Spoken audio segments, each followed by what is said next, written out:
Olá! Hoje começamos mais um Momento Saúde Podcast. E esse é super especial, principalmente para você, homem. Se você está ouvindo aí, senta, que agora nós vamos falar sobre o Novembro Azul. Esse mês foi criado para que você pudesse ter a sua saúde lembrada. E isso, para os homens, é uma coisa muito importante. As estatísticas dizem que as mulheres vão muito mais ao médico do que os homens. Então, você precisa estar atento à sua saúde. Não é só quando você sentir algo que você deve procurar um médico. E hoje, para abrilhantar o nosso programa, eu estou aqui com o Dr. Paulo Faria Barbosa, que é uma pessoa muito conceituada do nosso estado, um médico urologista, que vai trazer várias informações para vocês a respeito desse tema. Paulo, obrigada por aceitar meu convite. Você mora no meu coração, você sabe disso, né? Nós somos lá de Minas Gerais e vamos falar para esses homens aí, ver se a gente consegue encorajar esse povo. Obrigado, Franciele, pela oportunidade. Fico muito agradecido e principalmente pela relevância do assunto, né? Hoje, o câncer de próstata é o segundo câncer que mais mata em homens, só perde para os cânceres de pele. A gente tem notícias muito boas e tem notícias não tão boas. Começa pelas boas. As boas é o seguinte, aumentou muito a possibilidade de diagnóstico.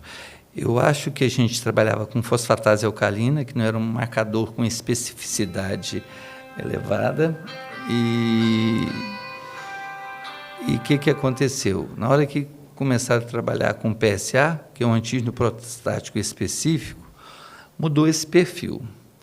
O PSA, ele é um marcador muito interessante para você seguir, porque na hora que ele aumenta é sinal que tem a luz amarela. Não necessariamente ele só aumenta em câncer de próstata. Então, quando saiu do binômio ultrassom e toque retal, tem um PSA, que é um primeiro exame, quando a gente fala que você quer fazer um screening, você quer fazer um acompanhamento, você pede um PSA e você já começa, dali, dividir a população que precisa de continuar o tratamento. É mais fácil levar o homem para colher sangue do que levar ele para fazer um ultrassom retal ou um toque. Uma coisa que você tocou que é muito importante. A mulher, culturalmente, desde nova, quando começa a primeira menstruação, daí para frente, ela vai no ginecologista. O homem não tem essa cultura, e a gente ainda tem uma cultura machista que atrapalha mais ainda. E não necessariamente todas as vezes que se vai no urologista precisa de um toque. Um PSA abaixo de 1 dificilmente faz o toque. Já teve épocas que era abaixo de 4, já teve épocas que era abaixo de 2,5. Né? Então, o grande lance é ter o acompanhamento. O que a gente pensa em acompanhamento? Vocês, mulheres, não começam a ir no ginecologista, normalmente depois da primeira menstruação ou começo da vida ativa sexualmente? Esse é o recomendável. É o recomendado. O homem, a gente muda um pouco em função de idade. Se tem casos na família, precoce, 45, 50 anos, seria bom já ir num urologista. Se não tem, 50 anos em diante. O grau de sintomatologia de prostatismo não dá para você diferenciar um grau de sintomatologia que fala que é hiperplasia prostática benigna ou é hiperplasia maligna, adenocarcinoma. Então, os sinais são sinais de obstrução prostática ou de irritação de ir muitas vezes no banheiro. Então, tem algumas nuances que tornam as coisas um pouquinho mais complexo. Associado ao fato de o homem não ter essa cultura como a mulher tem, de desde muito nova ir no ginecologista, dificulta um pouco a gente. Você acha assim que às vezes a mulherada acaba levando o marido? Porque às vezes, vou contar uma experiência pessoal, assim, às vezes você ouve o marido fazendo xixi e percebe, poxa, está diferente, a mulher é muito atenta a isso. O jato miccional, o jato do xixi, ele vai ter uma parte ali, a urina pode ser um primeiro sinal dessa modificação. É o que eu te falei, é o sinal de alguma alteração prostática. Não necessariamente é um câncer, mas é uma alteração prostática que pode ser, como eu já falei, pode ser por diminuir, por uma obstrução parcial do canal uretral. Quando ele tem uma associação com sangramento na urina, é algo que um alerta maior? O alerta do sangramento é mais para câncer de bexiga. O problema do câncer de próstata, Franciele, é que ele não dá sintoma. Ele não dá sinal específico. Quando ele dá sinal, ou seja, aquilo que você vê, já está muito avançado. Já está praticamente sem possibilidade terapêutica, quando ele dá. Então, eu acho que qualquer alteração é importante para ele procurar um profissional da área, um urologista, para ele fazer os exames para ver como está a próstata dele, o tamanho. E aí tem os sinais e tem os sintomas de hiperplasia prostática. Não necessariamente é câncer. Você comentou que existem outras coisas que podem gerar esse aumento na próstata. O que é que o uma homem prostatite, por exemplo, ele gera duas coisas que é preocupante. Primeiro, que ele aumenta muito o PSA. Como eu te falei, o PSA não é específico para câncer de próstata. Ele não só aumenta no adenocarcinoma de próstata. Uma prostatite tem aumentos elevadíssimos, ou seja, inflamação prostática por algum germe.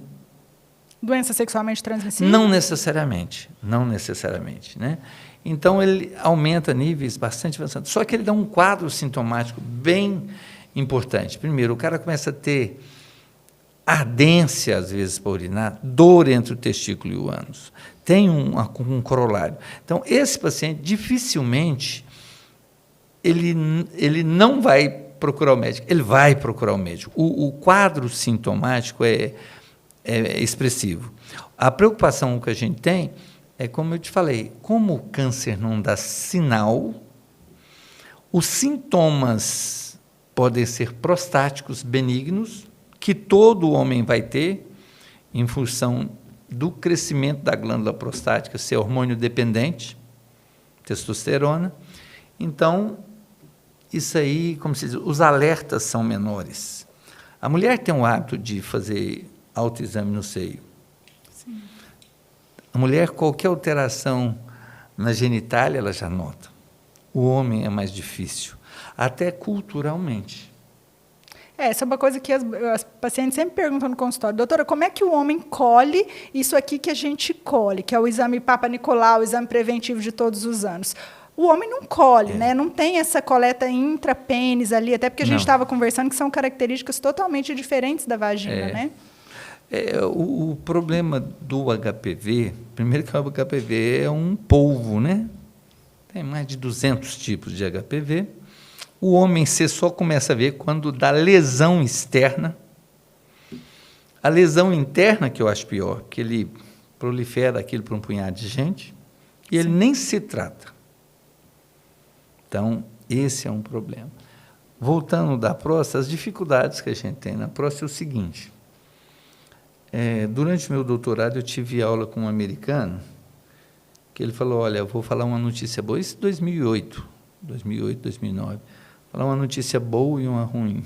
A notícia boa, que a evolução do diagnóstico e dos tratamentos de próstata aumentaram muito, diagnóstico mais precoce, screening populacional, PSA, ultrassom transretal, ressonância multiparamétrica, certo? Acaba estudo em biópsia, para ter certeza. E ele falou assim, aumentou muito. Porém, o percentual de óbito em 2007, dado do governo americano, era o mesmo de 1929. Se morria o mesmo percentual de pessoa. Então, houve a evolução do diagnóstico, houve a evolução do tratamento gold standard para uma próstata bem pesquisada, com anatomia anatopatológica, Gleason 7, gold standard, cirurgia, prostatectomia radical, porque tira a vesícula seminal. Pode ser aberta, pode ser laparoscópica, pode ser robótica. Aí vem a outra coisa. A ciência evolui, a tecnologia mais. Então, a tecnologia evolui, mas a ciência... O índice de sucesso é o mesmo nos 3. Nenhum é superior em termos de resultado curativo. Curativo, nenhum é superior. Porém, a qualidade de vida de uma robótica é melhor do que de uma laparoscópica, que é melhor que uma aberta. A volta ao trabalho é bem mais rápida. A possibilidade de não lesão dos nervos eretores penianos que passa ao lado da próstata, também a possibilidade de lesão é menor, que você pega a robótica, vê com aumento de 10, 15 os últimos, né? Então, tem esses fatos relacionados ao tratamento, a qualidade do tratamento para o paciente melhorou muito, mas o resultado final é o mesmo. Por que esse resultado não melhora? Se a gente está tendo mais diagnóstico, se a gente tem mais métodos... Porque o biológico... é o principal. É o principal. O biológico é o principal, né? Esse não altera com o tratamento. O biológico. O câncer de próstata, a parte biológica dele, descobriu, trata. Na verdade, a gente tem piorado o nosso estilo de vida ao longo do tempo. Aí, né? Vem o seguinte, por exemplo, você fala do... O que causa câncer de próstata? Quando eu acabei meu mestrado, eu viajei para a Argentina e tinha um grupo de médicos franceses que mudaram para o Canadá e fizeram uma pesquisa ampla em todos os países do mundo. Por que não tinha determinados tipos de câncer naquele país ou naquela região? Era um grupo francês que mudou para o Canadá, envolvendo nutricionista, epidemiologista, médico, oncologista, e chegaram a algumas conclusões interessantes. Vamos falar para o câncer de próstata. No Japão tem muito baixo índice de câncer de próstata, porque não come carne em cocção, assada, fritada e outras coisas. Come muito peixe cru, muita verdura e muito legume. Então, não tem. Porém, se toma muito chá quente o dia inteiro. O país que mais tem câncer de boca, esôfago, vias alimentares, né? Esse japonês, que o vovô mudou para os Estados Unidos e que a primeira e principalmente a segunda geração já americanizou, muita carne em cocção, muita carne processada, muito alimento processado, ele tem o mesmo índice de câncer do americano que mora lá. Então, você começa a ver que a alimentação e o estilo de vida interfere. Você pega na Índia, se usa muito cúrcuma, se usa muito condimento, se usa muita pimenta. Pouquíssimo câncer de intestino, de esôfago. Mas o indiano que muda, um país que muda os hábitos alimentares, também começa a ter o mesmo índice de câncer deste local. O japonês que vem para o Brasil e mora em São Paulo, ele começa a ter os hábitos, mas ele tem menos câncer que no Rio Grande do Sul, que tem muito hábito alimentar de carne em cocção. Porém, em São Paulo, ele tem muito estresse, né? Então, o estilo de vida, o que se come, tudo isso altera. A coisa é integrada, não é, se fizer isso, você vai ter, se você não fizer, não tem. Tem toda uma ligação, né? Vocês estão aí na sala, estão percebendo. Gente, esse programa do Novembro Azul chama os maridos, chama os pais. Vamos orientar os filhos também, que é nossa responsabilidade, criar uma geração de pessoas para elas poderem se cuidar. E eu queria dizer para vocês que no próximo bloco vão ter mais informações super relevantes. Fica aí que você vai amar. E uma novidade que nós temos agora no programa. Esse WhatsApp que tem aqui embaixo, você pode enviar suas dúvidas e perguntas perguntas que nós vamos mostrá-las no ar e também, claro, respondê-las através dos nossos especialistas. E quando eles não puderem, eu vou estar trazendo as respostas deles também para vocês, tá? Fiquem ligados, já.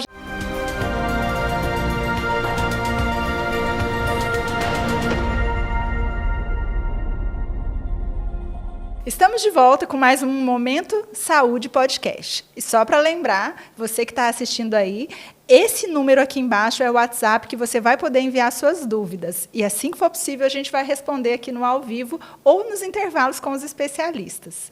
A gente estava falando aí a respeito de que doenças sexualmente transmissíveis pouco tem a ver com essa incidência do câncer de próstata. E que os acontecimentos relacionados a andar a cavalo, bicicleta também têm pouca relevância. Mas hoje a gente vive num mundo que o hormônio está sendo usado indiscriminadamente. O hormônio é algo muito bom quando usado na proporção certa, de forma adequada, mas com o uso, às vezes, nas academias, um uso indicado por pessoas que não são médicos, não são da área, não compreendem, podem gerar um risco maior de desenvolvimento de problemas na próstata, né? A preocupação que eu tenho disso é tudo que você mexe no biológico, você pode ter 96%, talvez até mais, de excelentes resultados, mesmo bem usado. Porém, uns 4% pode acontecer equívoco e problema com um cara muito bom, com um médico muito bom. O que a gente tem de, hoje em dia, mais em up-to-date, câncer de próstata, que eles já estão falando que você já nasce com o código genético, você vai ter câncer. Se você estimular esse código genético com alimentação inadequada, falta de sono, falta de exercício, uso indiscriminado de anabolizante... Bebida alcoólica? Bebida alcoólica. Pode piorar e aumentar a possibilidade dele realmente ter câncer de próstata. Por isso a importância, mesmo tendo estudo, de fazer a prevenção. Para fazer o screening, ver se consegue o mais precoce possível, que o mais precoce possível tem tratamentos menos invasivos, com maior chance de sucesso. O que a gente tem disponível na rede pública do estado do Tocantins em relação à cirurgia para o câncer de próstata?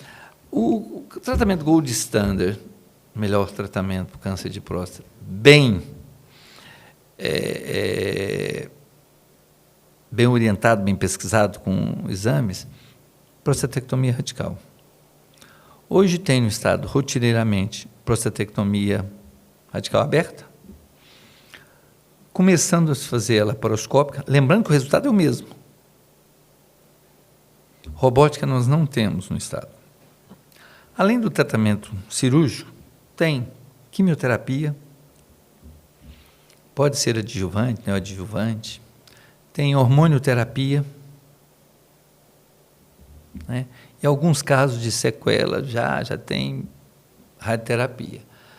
Por isso a importância de fazer diagnóstico precoce. Agora, falar que tem câncer de próstata, porque andou a cavalo a vida inteira, que a mula era ruim de trote, andou de moto, andou de bicicleta, não tem verdade científica nisso.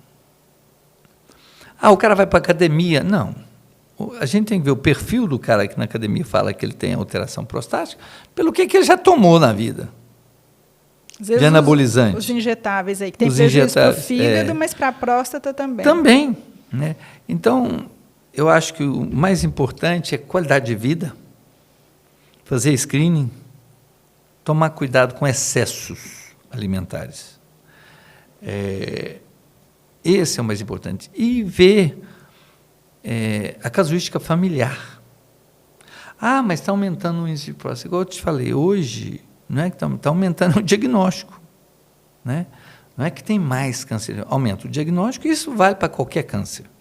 Aumento de câncer de mama, câncer de colo de útero, câncer de estudo que aumentou a possibilidade de diagnóstico. Para quem está assistindo a gente ali, ou no Bico, ou na região sudeste, aqui, enfim, nas cidades mais distantes de Palmas, dos grandes centros, Gurupi e Araguaína, quando é que essa pessoa, esse paciente, deve procurar... ter a iniciativa para fazer um PSA? Porque a mulherada, a gente fala, mamografia 40, todo ano você tem que fazer. O que eu acho é o seguinte, esse PSA você faz em qualquer lugar. Porque hoje em dia esses exames laboratoriais todos são kits, com a maior parte deles chinês. Colhe-se em qualquer lugar. Ele deu alterado, acendeu a luz amarela. Procurar o centro maior que tem um urologista, para ele aumentar esse diagnóstico. Né? E a nossa referência aqui, no caso, da região praticamente central... é Gurupi, Porto, Araguaína, Palmas. São os que mais fazem. Mas o PSA faz em qualquer cidade, porque é kit. Se ele tem um familiar, então, que já teve um câncer, por exemplo... Ele tem que ter maior cuidado com os exames. E aí ele pode começar a partir de uns 35 anos? Não. Uns 45 anos, né?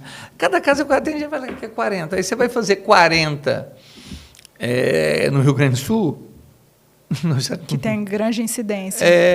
Então, cada caso é um caso. Mas eu acho que o grande lance que eu acho interessante que você está passando no programa literalmente é ter a noção da necessidade disto. Ok. Né? Esse é o importante. Possibilidades terapêuticas, eu já falei. Quais... que não existe um agente causador específico do câncer. Em nenhum câncer. A não ser essas pessoas que entram em contato com radioisótopos, com Césio de Goiânia. Césio. Aí é outra coisa, mas assim, na vida normal, não tem nenhum específico que faça isso. Houve até uma evidência científica, um trabalho que eles fizeram que mostraram que gêmeos que tinham estilos de vida diferentes, o que estava com a vida saudável não desenvolvia doenças de forma semelhante àquele que tinha um estilo de vida ruim. Mesmo código genético, mesmo tudo, mas com estímulos distintos, isso superou aí, a genética, o estilo de vida é muito superior a isso. Tem uma coisa que eu acho que é interessante a gente frisar, é a questão da insônia e do uso excessivo do álcool. Né? Talvez a gente tenha aqui um estado por ser quente e tudo mais, as pessoas têm um hábito de uso de bebida alcoólica com uma certa frequência. É importante que a gente lembre... Eu acho que você tocou num ponto interessante, é o seguinte, na realidade isso não é para câncer de próstata, é para a vida. Você sabe que o sono é reparador, hormonal. Sim. Então o cara que tem um sono de 7 horas, que faz as fases do sono, além dele acordar mais descansado, sono livre de medicação. Que ele tem atividade física regular, não é ser marombeiro, não é para ir para academia, mas que ele faça caminhada frequente, que ele faz menor ingesta de álcool e menor ingesta de proteína em excesso, a possibilidade dele ter qualquer patologia é menor. Inclui câncer de próstata, óbvio. Então, esse dormir, exercitar, tentar viver com qualidade de vida e comer, eu acho que é o segredo. Não pode esquecer dos relacionamentos tóxicos, tá, gente? Isso vale para homens e mulheres. Relacionamentos tóxicos pioram muito a nossa qualidade de vida, ampliam nossos problemas de saúde. Então, é super relevante que a nossa saúde mental esteja em dia, que a gente possa realmente viver feliz. Tá? E isso é uma consequência das nossas escolhas. Aí não é genética, aí não é estilo de vida, são as nossas escolhas. Para a gente finalizar aí a questão dos nossos homens que nós estamos no Novembro Azul, esse é um mês que tem, voltado, essa data é voltada para que os homens sejam estimulados a buscar. Hoje a gente tem alguns outros serviços, por exemplo, o Hospital do Amor veio para o nosso estado para dar um apoio, mas, ainda assim, as unidades básicas de saúde são o primeiro contato dessas pessoas. E a finalização do tratamento se dá na estrutura do estado, principalmente aqui no Hospital Geral de Palmas, né, que oferece essa parte mais terciária. Esse homem que vai buscar essa unidade de saúde, ele vai ter esse resultado. O caminho dele vai ser para o setor secundário, via regulação do Estado, até chegar, ele passa por esse caminho até chegar? Eu acho que a gente tem que quebrar alguns paradigmas. Você conseguir um hemograma no Canadá, você demora em média 21 dias. Em média. Porém, na hora que você faz o diagnóstico de uma doença grave, até o avião te transfere para um hospital de referência. Então, o caminho, saúde da família, unidade básica. Hoje, o sistema do SUS tem implantado aqui, tem problema? Tem, porque existe um contingente de pessoas muito grande e um conteúdo para resolução menor. Mas eu já faço ambulatório no HGP há 21 anos, de terça para quarta, de quarta-feira.